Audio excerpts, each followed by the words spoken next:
This $12 plant cost me more than I care to admit. My grandmother always told me cheap plants carry hidden contracts. After 30 years gardening, I learned she was right. Today, 6 specific plants you should never bring home. Real removal costs, real court cases by state, real photos, no guessing. One of them almost put someone I love in the hospital. I'll tell you exactly which one at the very end. For every single one, I'll give you a lazy, bulletproof native alternative. Grab a pen, write this down. And before we start, drop a comment below right now. Yes or no, have you ever planted any of these?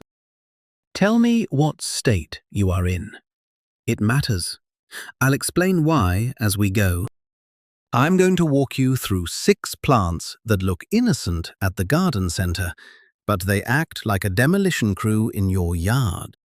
Here is the pattern.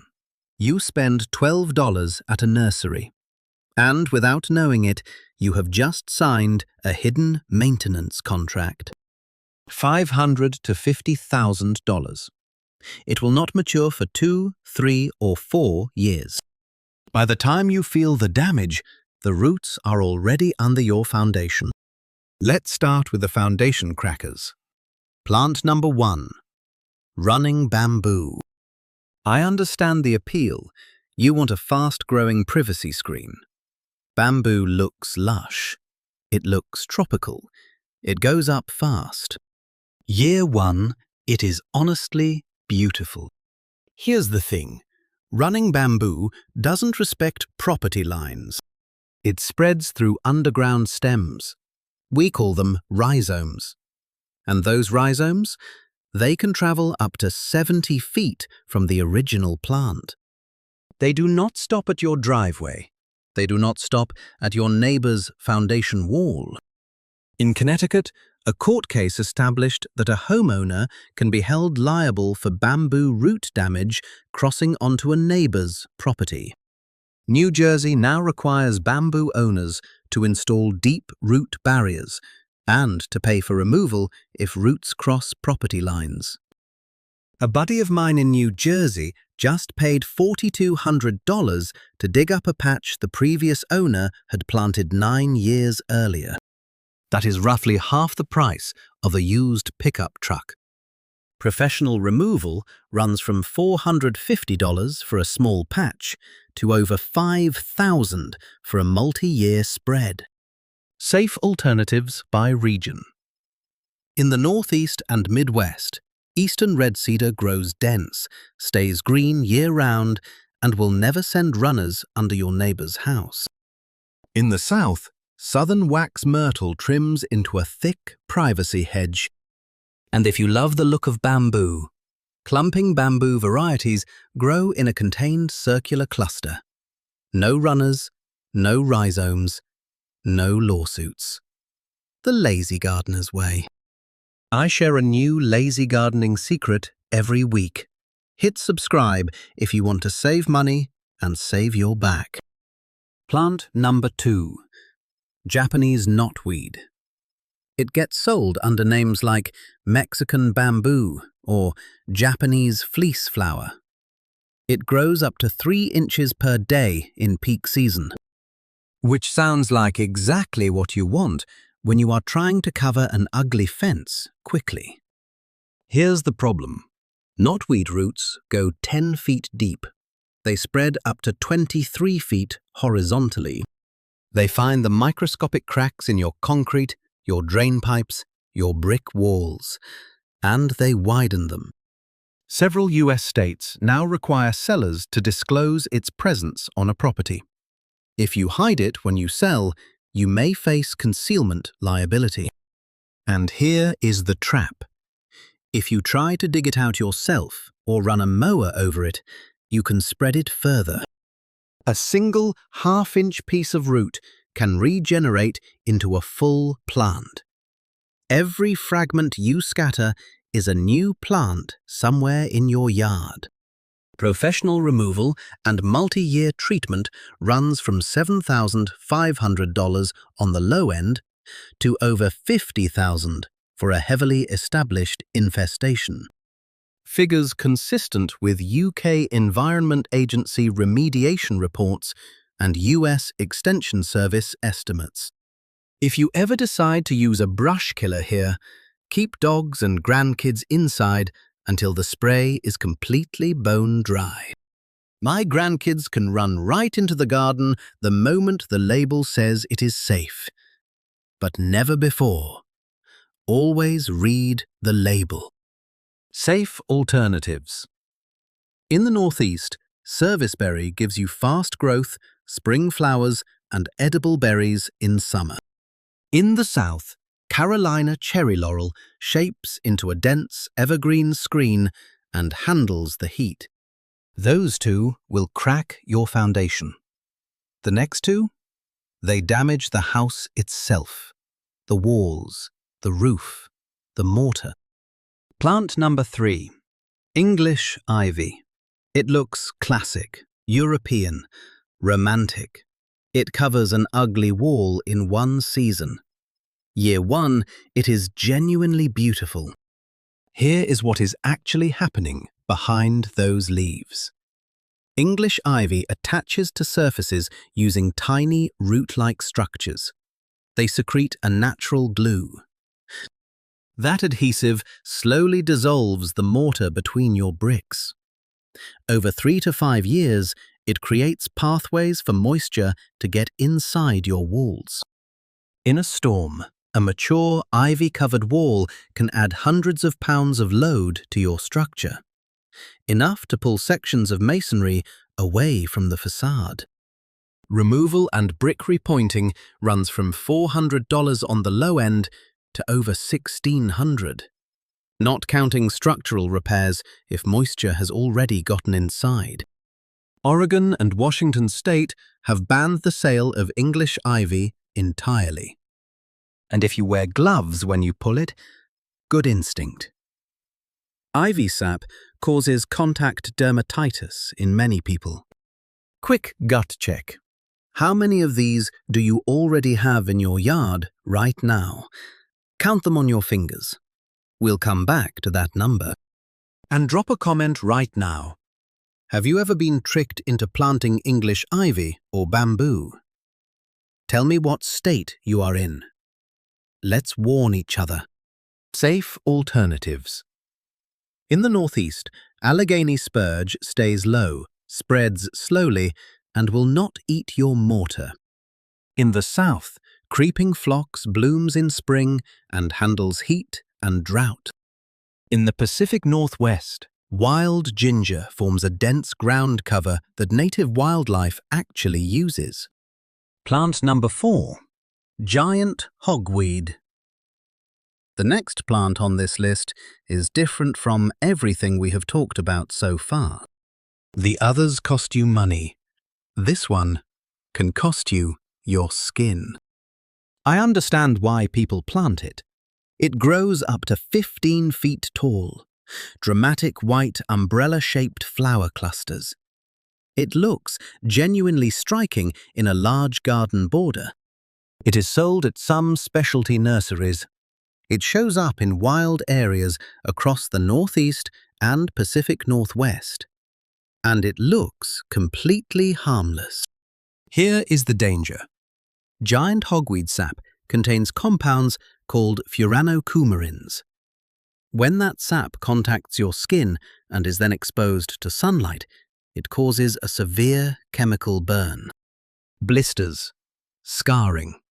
In some cases, permanent damage to your eyes if the sap contacts them. This is not a rash. It is a phototoxic reaction that can require medical treatment. The plant is listed as a federal noxious weed and is banned in all 50 states. If you see this plant, do not touch it with bare hands. Do not mow or cut it. The sap can spray. Keep children and pets away from it completely.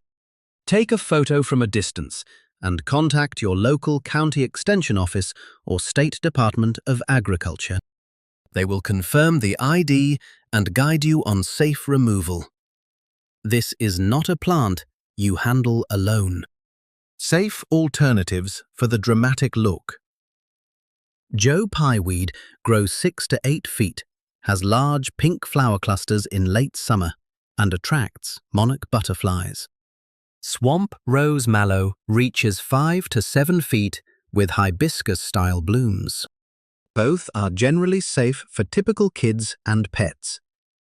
No phototoxic sap, no chemical burns. The lazy gardener's way. The last 2 plants on this list are the ones most people will argue with me about, because they are genuinely gorgeous. They are all over Pinterest. Every pergola photo you have ever saved probably has one of them growing on it, and they will quietly destroy the structure holding that pergola up. Plant number 5.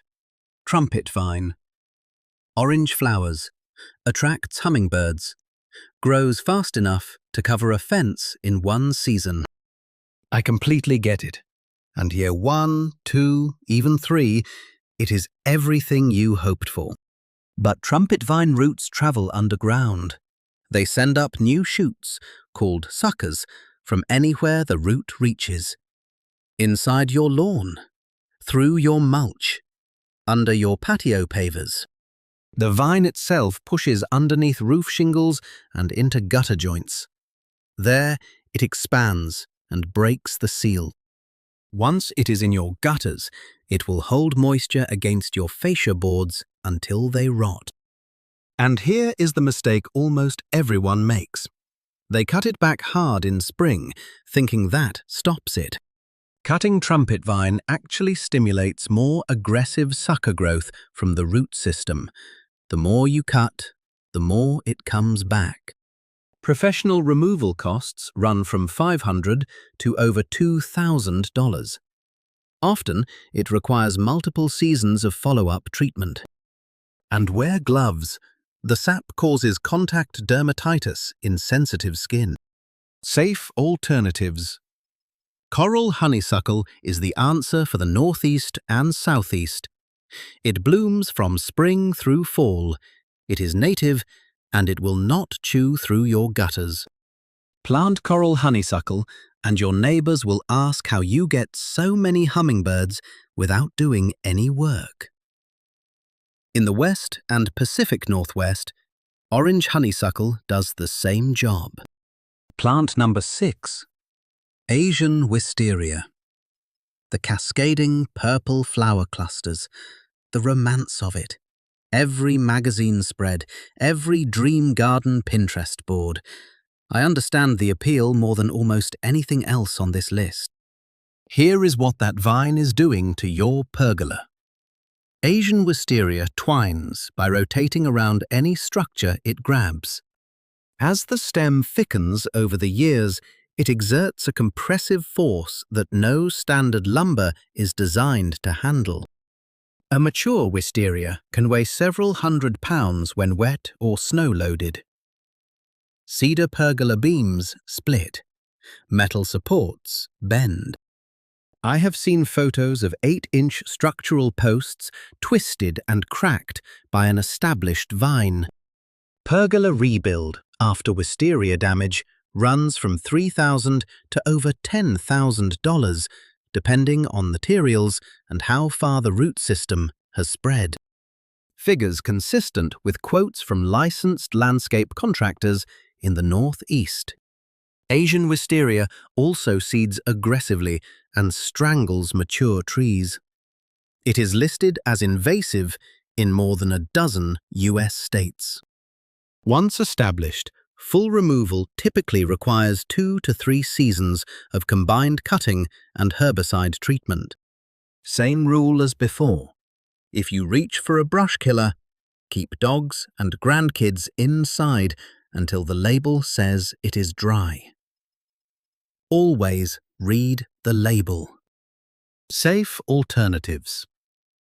American wisteria and Kentucky wisteria are native species that give you nearly identical flowers. The same purple cascades, the same fragrance. But they grow at a manageable pace and do not exert destructive twisting force. Both are available in zones 5 through 9, which covers most of the country. In the southeast, crossvine is another stunning native option with orange-red blooms. Before I close, 3 questions to ask before you ever buy a plant again. Question 1. Does this plant have a running or spreading root system? If yes, research it before you bring it home. Question 2. Is it on my state's noxious weed list? One search at the USDA plants database takes 30 seconds. Question 3.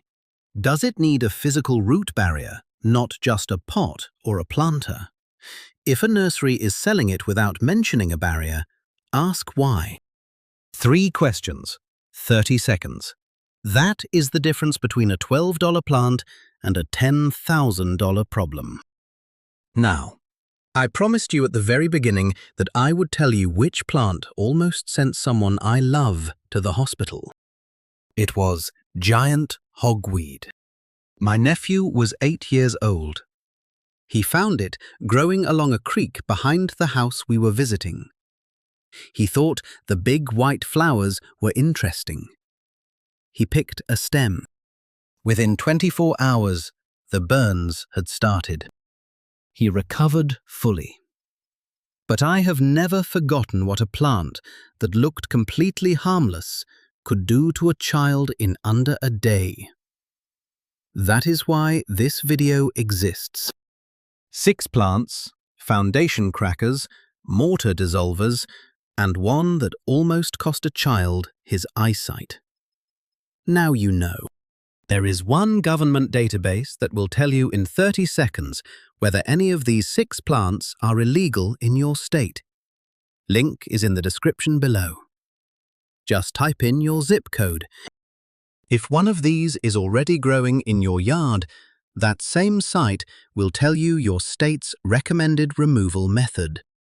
The lazy gardener rule has always been this: do the right thing once, and you never have to fight the consequences for the next 20 years. Choose the wrong plant once, and you may be fighting it for the next 20. Choose right the first time. That is the whole game. Choosing the right plant saves you thousands. But if you have already got stubborn, aggressive weeds taking over your pristine native beds, you need a lazy way to eradicate them without breaking your back. Watch the video popping up right now. I will walk you through it. Happy gardening!